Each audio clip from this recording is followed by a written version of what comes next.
우리 장로님이 기도해 주신 것처럼 오늘은 고려신학대학원 총회가 기념해서 주일로 지키는 기념주일입니다. 그래서 오늘은 좀 특별한 설교가 나갑니다. 신대원 교수들이 준비를 해서 각 교회에 배부를 했고 참고해서 말씀을 증거하라고 신학대학원 주일로 지키는 주일입니다. 고려신학대학원을 향한 관심과 사랑에 진심으로 감사드립니다. 고려신학대학원은 고신교단의 교회와 성도님들의 기도와 후원 가운데 목회자 양성의 사명을 잘 감당해 왔습니다. 1년에 한 번씩 지키는 신학대학원 주일을 통해 고려신학대학원의 중요성을 되새기며 위에서 기도하고 사역에 협력하는 시간이 되었으면 좋겠습니다. 흔히들 지금이 힘든 시대라고 말합니다. 세계적으로나 국내적으로 코로나 팬데믹에 이은 전쟁과 기상이변, 그리고 국내적으로 어려운 경제 상황과 저출산 등의 문제는 실로 우리 마음을 무겁게 만듭니다. 이 가운데 오늘 우리가 볼 다니엘서 2장의 말씀은 힘든 상황에 있는 성도들이 하나님 나라 완성의 영광을 바라보며 인내할 수 있도록 소망의 메시지를 담고 있습니다. 이 말씀을 보면서 하나님이 주시는 위로와 은혜를 누리시기를 바랍니다. 오늘 본문은 잘 아시는 대로 바벨론 느부갓네살 왕 때에 있었던 꿈 이야기로 앞부분이 시작을 합니다. 꿈을 꿨습니다, 왕이. 그런데 해몽을 해야 되는데 해석을 해야 될 거 아니에요. 그래서 바벨론 제국에 있는 현자들을 부릅니다. 꿈을 해석할 수 있는 사람, 인문학 학자들, 내노라 하는 현인들을 다 불러냅니다. 그런데 왕의 말이 좀 황당합니다. 내가 어젯밤에 꿈을 꿨는데 그 꿈을 너희가 맞추고 그 꿈을 해석해 봐라, 이 말입니다. 그게 좀 이상하지 않습니까? 그래서 현자들이 이렇게 이야기를 합니다. 왕이시여, 지금 무슨 말씀입니까? 꿈을 말씀해 보십시오. 그럼 우리가 해석해 드리겠습니다. 느부갓네살 왕이 또 이렇게 말합니다. 무슨 소리냐? 내가 어젯밤에 꿈이 뭔가 맞춰봐. 그리고 한번 해석을 해봐. 그래야 너희 말이 진짜인 줄 알지. 내 꿈 이야기를 듣고 풀어내면 너희들이 적당히 맞춘 것처럼 보일 수 있지 않겠느냐. 내 꿈을 너희가 맞추면 너희 해석이 진짜인 줄 알겠다, 이런 뜻입니다. 계속해서 그 이야기가 오고 가다가 왕이 화가 납니다. 만약에 못 맞추고 해석을 못하면 너희들을 다 죽여버리겠다. 지금 같은 말도 안 되는 상황이지만 그 당시 절대 군주들이 다스리던 나라에서는 가능했던 일입니다. 그래서 그 현자들 다시 이렇게 이야기합니다. 왕이시여, 그 일은 인간이 할 수 있는 게 아닙니다. 몸이 없는 신이나 할 수 있는 일인데 지금까지 역대 왕들 중에 역대 모든 군주들 중에 유사 이래로 꿈을 말하지도 않고 해석하라는 사람은 없었습니다. 그건 우리가 할 수 있는 일도 아니고 인간이 할 수 없습니다. 할 수 있다면 신이나 가능합니다. 이렇게 나갑니다. 왕이 화가 나서 자기 신하들에게 명령을 내립니다. 모든 술사들을 다 불러서 당장에 사형을 시켜라. 그래서 저들을 잡으러 나갔는데 이때에 다니엘과 세 친구가 포함됩니다. 유다에서 포로로 끌려온 이들이 그 현인들 중에 하나거든요. 그래서 다니엘이 나섭니다.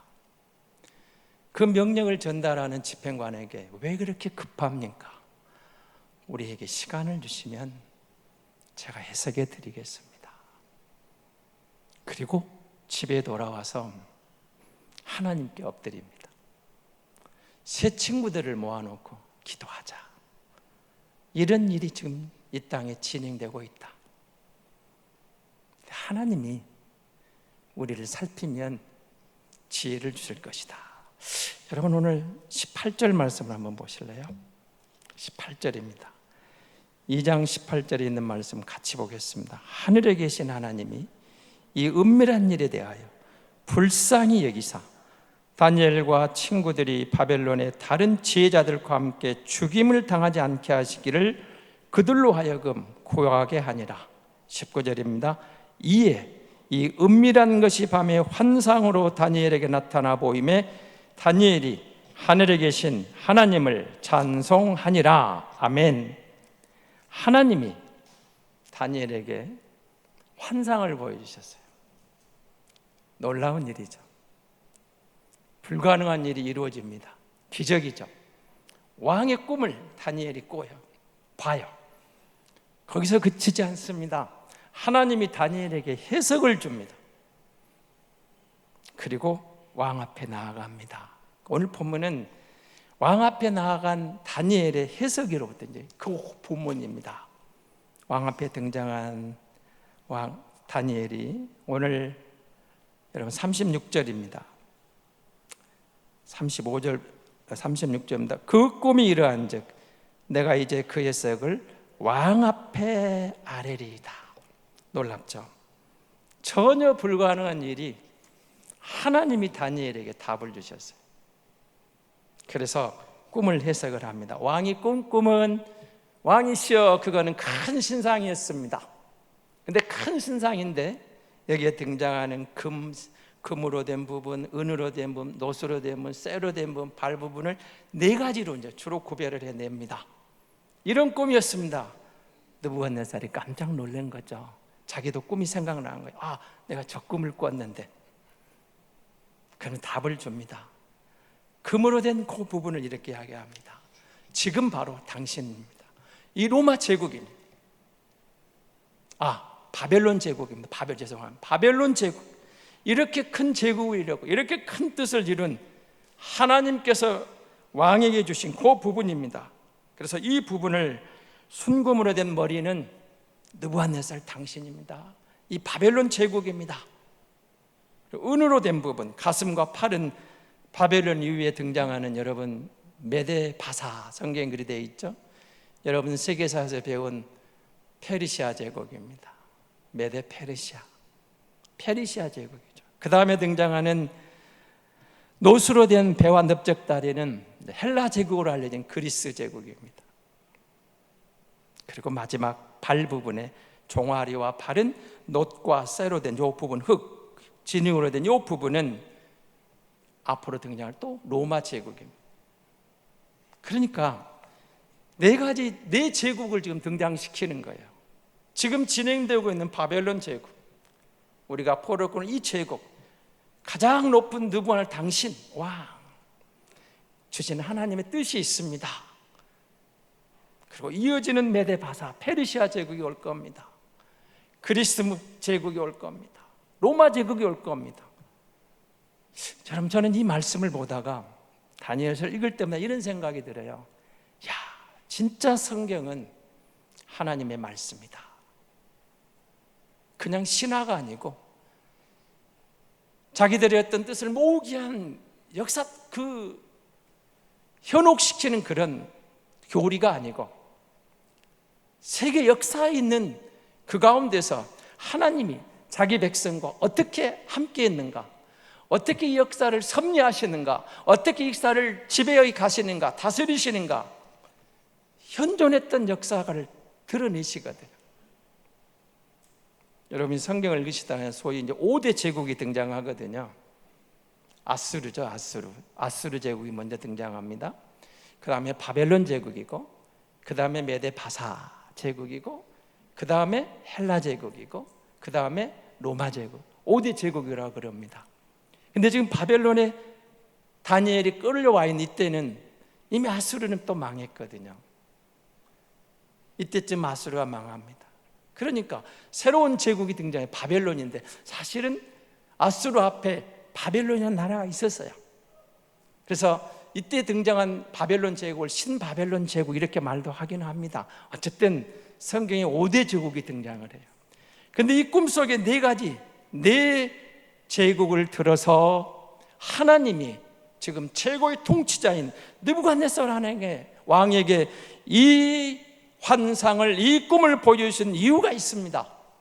아무리 이 땅에 강력한 제국이 들어서고 절대 권력을 쥐는 당신 같은 그런 권력자가 있을지라도 그 나라는 유한합니다. 그 나라는 끝이 있습니다. 그러나 당신들이 세운, 우리가 세운 인간 나라는 그래 끝이 나겠지만 하나님이 세운, 손대지 않은 돌이 와서 이들을 다 부서뜨리고 하나님이 세운 그 나라가 인간이 무너뜨릴 수 없는 영원한 나라가 올 것입니다.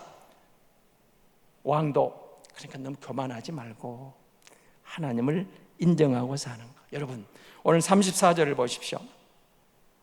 어떻게 되어 있습니까? 또 왕이 보신즉 손대지 아니한 돌이 나와서 신상의 쇠와 진흙의 발을 쳐서 부서뜨리매 35절 그때 쇠와 진흙과 놋과 은과 금이 다 부서져 여름 타작마당에 겨같이 되어 바람에 불려간 곳이 없었고 우상을 친 돌은 태산을 이루어 온 세계에 가득하였나이다. 그 나라가 임한다는 거죠. 여러분 2장 44절도 한번 보시기 바랍니다. 44절입니다. 이 여러 왕들의 시대에 하늘의 하나님이 한 나라를 세우시리니 이것은 영원히 망하지도 아니할 것이요 그 국권이 다른 백성에게로 돌아가지도 아니할 것이요 도리어 이 모든 나라를 쳐서 멸망시키고 영원히 설 것이라. 45절 손대지 아니한 돌이 산에서 나와서 쇠와 놋과 진흙과 은과 금을 부서뜨린 것을 왕께서 보신 것은 크신 하나님이 장래일을 왕께 알게 하신 것이라. 이 꿈이 참되고 이 해석은 확실하니이다. 손대지 아니한 돌, 인간이 만든 돌이 아니란 말입니다. 그 돌이 와서 그 제국의 발을 쳤을 때 산산조각이 날 겁니다. 그리고 그 나라가 세워질 것입니다. 여러분 다니엘이 이 환상을 말하고 꿈을 해석할 때가 BC 약 600년 전으로 말하거든요. 그러면 예수 그리스도가 오기 전 600년 전의 사건이에요. 그런데 아직 오지도 않은, 보세요, 페르시아를 이야기합니다. 헬라를 말합니다. 로마를 말합니다. 다니엘은 불가능했을 거예요. 그러나 하나님이 하시는데 역사의 주관자가 하나님인 것을 저들에게 보여주는 겁니다. 그리고 우리는 정확히 압니다. 예수 그리스도가 로마 시대에 베들레헴에 태어납니다. 그리고 그는 나사렛에서 자라게 됩니다. 아브라함과 다윗의 자손 예수 그리스도가 오셔서 그 로마의 정권 아래 등장하는데 그리스도가 오시면서 뭐라고 합니까? 회개하라, 천국이 가까웠느니라.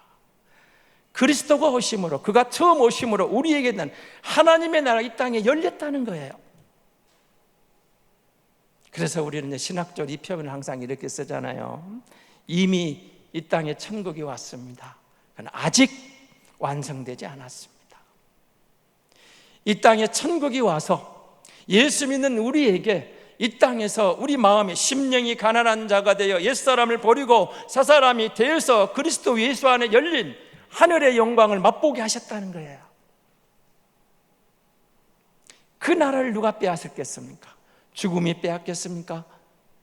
핍박하고 억압할 수는 있지만 우리의 육신의 생명은 앗아갈 수는 있지만 그 누구도 그 나라를 우리에게서 뺏어갈 수는 없습니다. 그 나라가 우리 안에 영원하다. 손대지 않은 그 나라가, 여러분 주님이 오셔서 우리에게 그 천국의 비밀을 열어주시고 새 언약의 주인공으로 우리를 불러내서 예수 믿음으로 하나님의 자녀의 권세를 누리게 하셨다는 사실이 얼마나 감사한지 모릅니다. 그리고 비록 우리가 이 땅에 나그네 길을 걸으며 힘들고 고통스러운 일이 있을지라도 그가 다시 오실 때 그 모든 권력과 인간의 우리에게 고통을 줬던 그 나라는 온데간데 없어지고 모든 열방이, 온 땅이 진정한 왕이신 예수 그리스도의 다스림 앞에 복종하고 참된 평화를 누릴 그 나라가 우리에게 임하게 될 것이다. 여러분, 우리는 이들보다 훨씬 더 비밀을 많이 알고 있거든요. 다니엘도 앞날에 대한 환상을 보여주셨던 느부갓네살이 보았고, 우리는 오신 주님을 믿고 그 주님을 받아들이고 그 주님으로 인하여 천국 백성이 됐다는 사실입니다. 다시 오실 그날에 완성될 것을 한번 생각해 보시기 바랍니다. 여러분, 2장 7장에 가면 다니엘서에 여러분 네 짐승 환상이 등장합니다. 그 네 짐승의 환상도 똑같이 네 제국에 대한 이야기입니다. 그러면 다니엘서 2장과 4장에서 신상을 통한 네 제국, 네 짐승을 통한 네 제국을 통해서 그리스도가 오심으로 열리는 영원한 하나님 나라가 예수와 함께 출발할 것이다. 다니엘서 2장 7절의 환상이 우리에게 주는 메시지가 있습니다. 주님이 오셔서 완성하신 그 나라를 보라는 겁니다. 그리고 바벨론이, 페르시아가, 헬라가, 로마가 아무리 강성하고 위대한 제국이 되어 영원할 것 같지만 다 종말이 있었어요. 끝이 있었어요.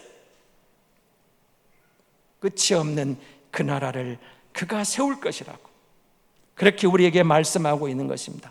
여러분, 그런 의미에서 다니엘서 2장이나 7장을 통한 환상은 우리의 시선이 이 땅이 아니라 하늘에 주님께로 고정하고 역사를, 하늘과 땅을 다스리시는 하나님께로 주목하며 나아가는 것, 그렇게 힘들 때도 어려울 때도 인내함으로 믿음을 지키라고 바로 우리를 격려하는 말씀인 것입니다.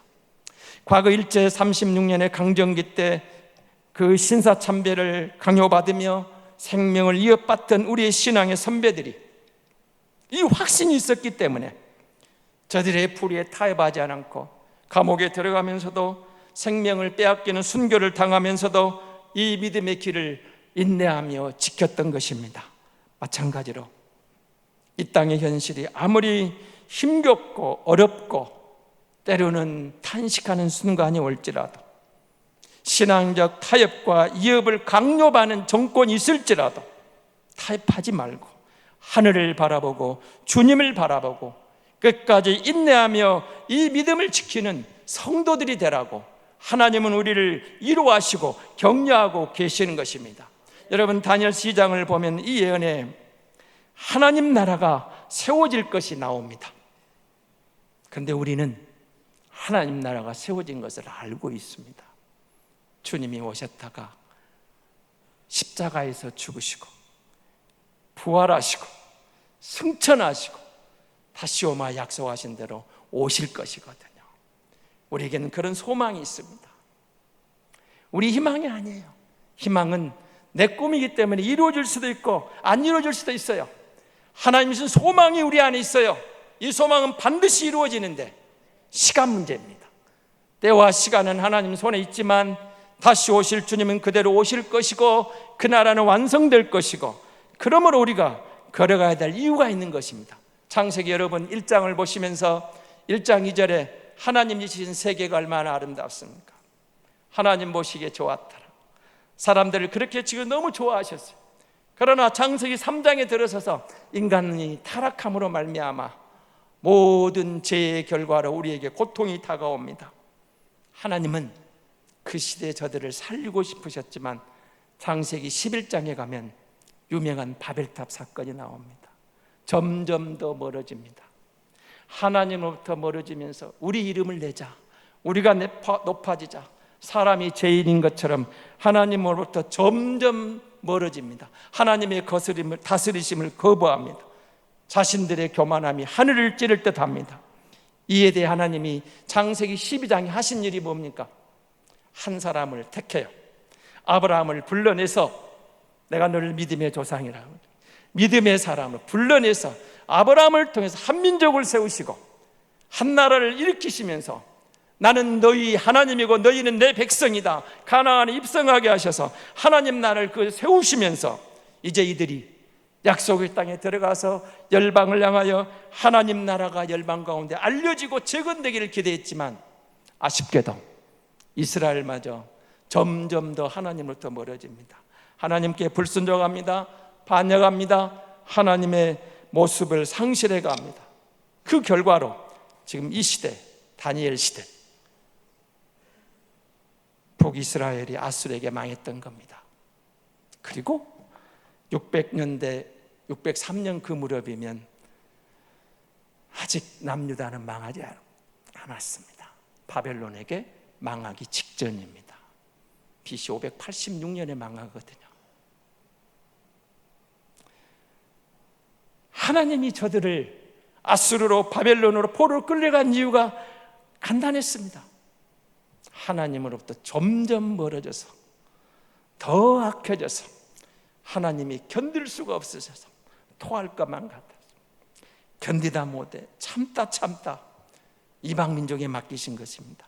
그러나 우리는 위로가 되는 사건입니다. 우리에게는 힘이 되는 말씀이 있습니다. 이스라엘의 실패는 하나님의 실패가 아닙니다. 하나님은 다시 저들을 불러내시는데 걱정하지 마십시오.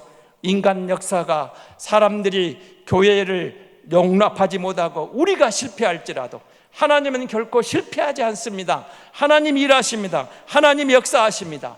그리고 그리스도를 통해서 놀라운 역사를 이루어 주신 거 아닙니까? 십자가입니다. 그래서 우리는 십자가가 영광입니다.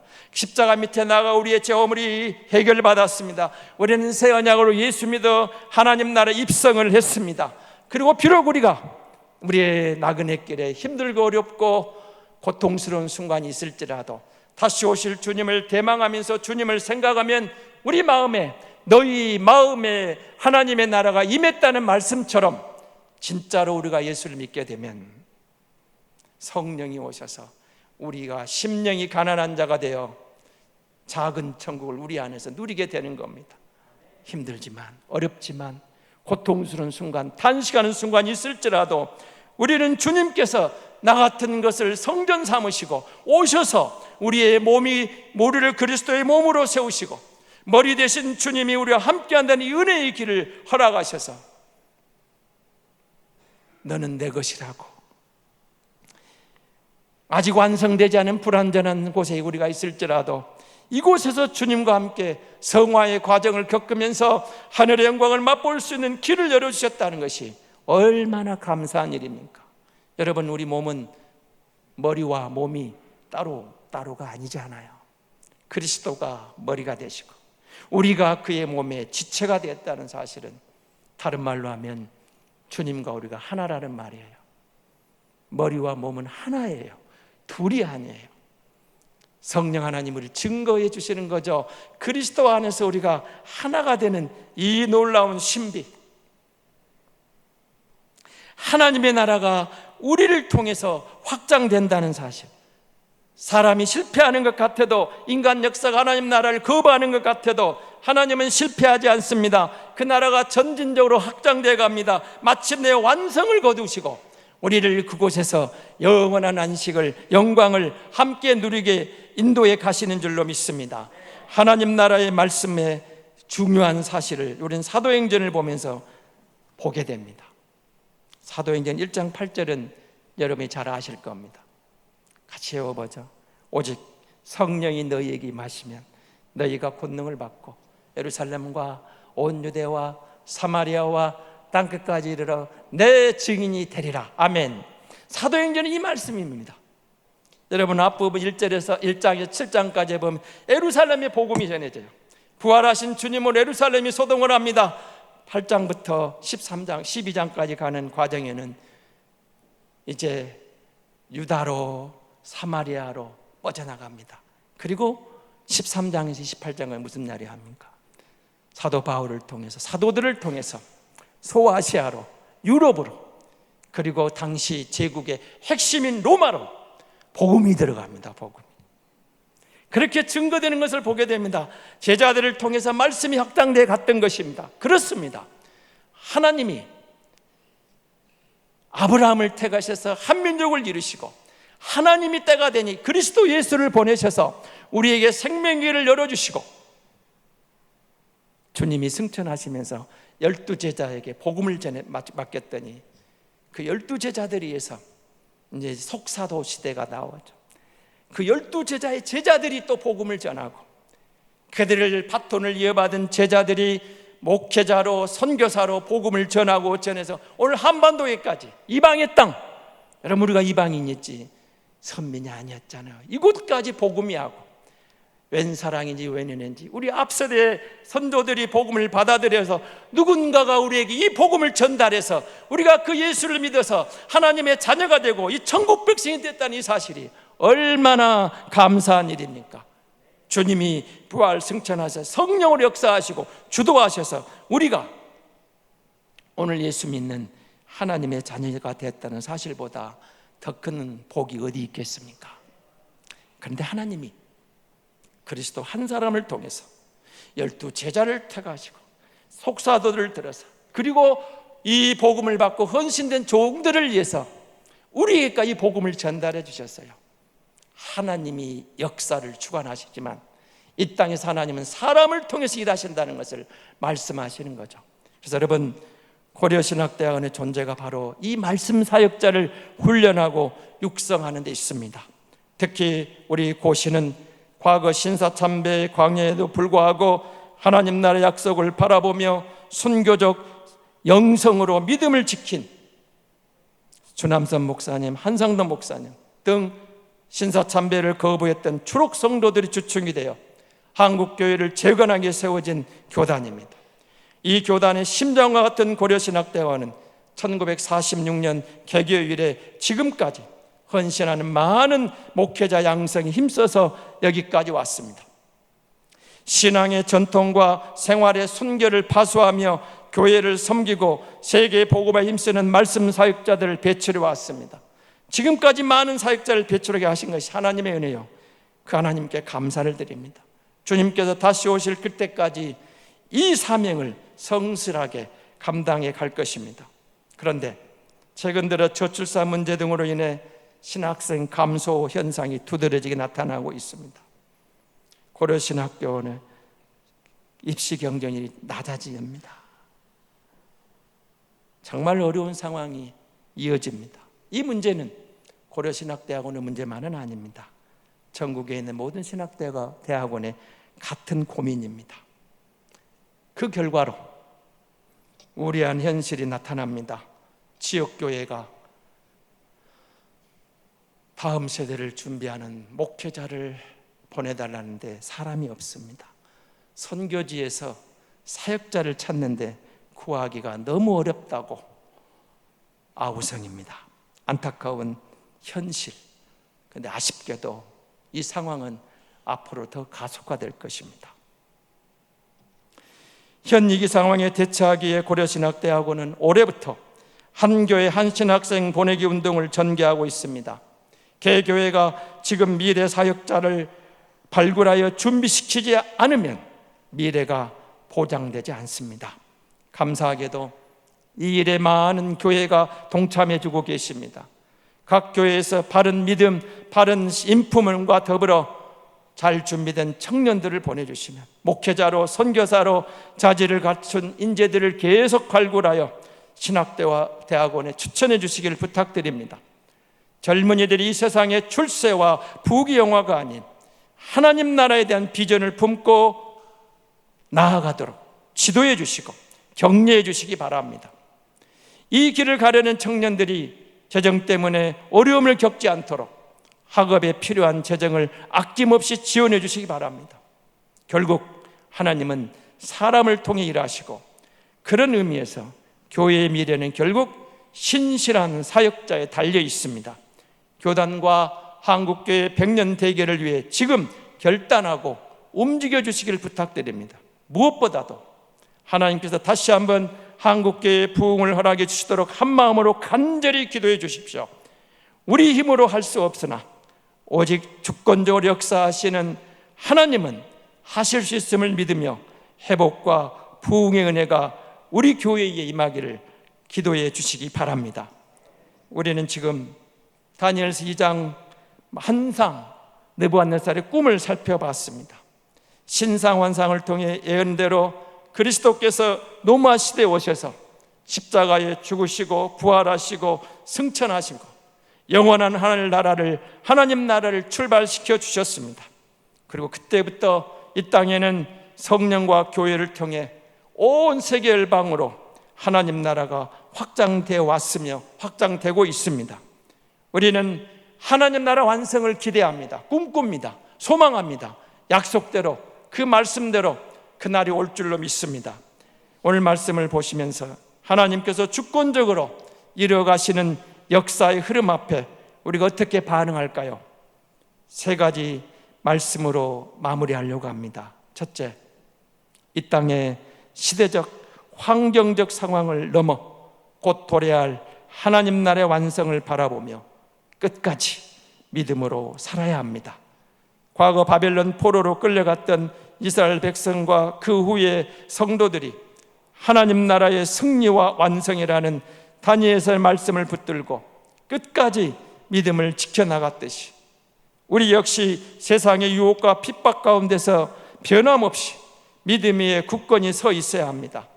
특히 이 세상의 부귀영화 등 세상 것들에 매몰되어 살아가기 쉬운 시대적 환경 가운데 우리는 변함없이 하나님과 그분의 약속의 말씀에 우리의 시선을 고정시켜야 합니다. 둘째, 영원한 하나님 나라의 출범의 정점에 예수 그리스도의 십자가의 죽으심이 있었음을 기억하며 감사해야 됩니다.